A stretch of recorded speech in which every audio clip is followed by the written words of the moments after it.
歡迎大家收睇呢個七一杯咧足球回歸4強賽嘅咁。市民隊咧對呢個特區隊嘅，咁啊邊一隊勝出咧就可以進入呢個決賽，係直接去到中南海咧同中央隊咧係同場對壘嘅。咁睇睇市民隊可唔可以打破宿命咧，喺主場度咧係贏到呢個特區隊嘅。咁喺賽前特區隊嘅教練咧董咧就放晒聲氣嘅，咁就以退為進，又話自己咧戰術不足啊、體力不足啊、人才不足啊。咁其實哎呀搞 jokes 咩？講笑咩？佢哋強勢嚟噶嘛，點會話樣樣不足咧？咁肯定咧就係以退為進，就出口術嘅。咁反而咧就幾令我哋擔心嘅咧就係呢個市民隊啦，因為咧佢陣中有兩員猛將咧就因傷離隊嘅，咁包括咧喺上一仗表得非常之好嘅碧咸大佬啊、碧班啊、大班咧。就封嘴離咗隊，咁另外仲有中場殺手雲尼斯達沃文咧，亦都係因為咧因傷而離隊，咁究竟會唔會影響咗市民隊嘅實力咧？咁就拭目以待啦。一開波咧，我哋見到啦，市民隊咧就提早半個鐘頭咧就開始搶攻噶啦，咁啊全部着晒白衫嘅球員咧，就係由東面咧攻向呢個西面嘅，即係由熒光幕嘅上面咧係攻向熒光幕嘅下面嘅。咁白衫嘅球員咧，全部都係可以話係咧水銀瀉地，無孔不入嘅。哇，全部都係白衫嘅球員，係令到呢一個咧特區隊呢個防守咧係應接不暇嘅。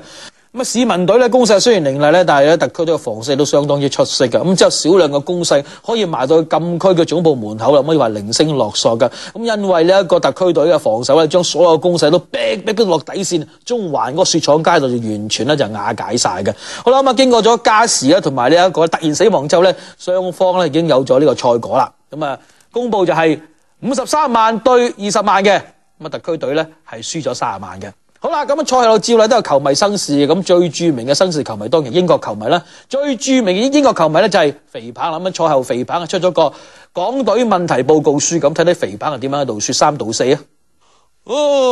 I love Hong Kong，I'm very powerful Hong Kong 球員啊，佢哋咧非常之高質素啊，紀律良好啊。每一次七一杯比賽嘅時候，都能夠咧踢出世界水準啦。咁所以我覺得咧，嗰啲幕後嘅教練啦，唔使後面指手畫腳，唔使太多干預，由得香港嗰啲球員自由發揮啊。咁自然咧，佢哋會踢得非常之好啊，踢出佢哋嘅新加坡啊，踢低新加坡都得啊。I am sure，excellent。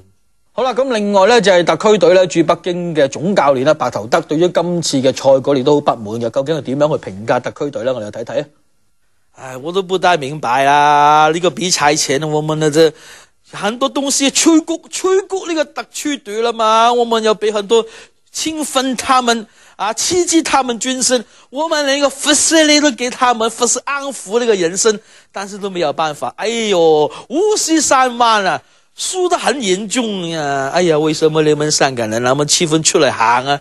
唔通你們好似嗰套電影所講啦，出得嚟行預咗要玩。真是不明白了，不明白了。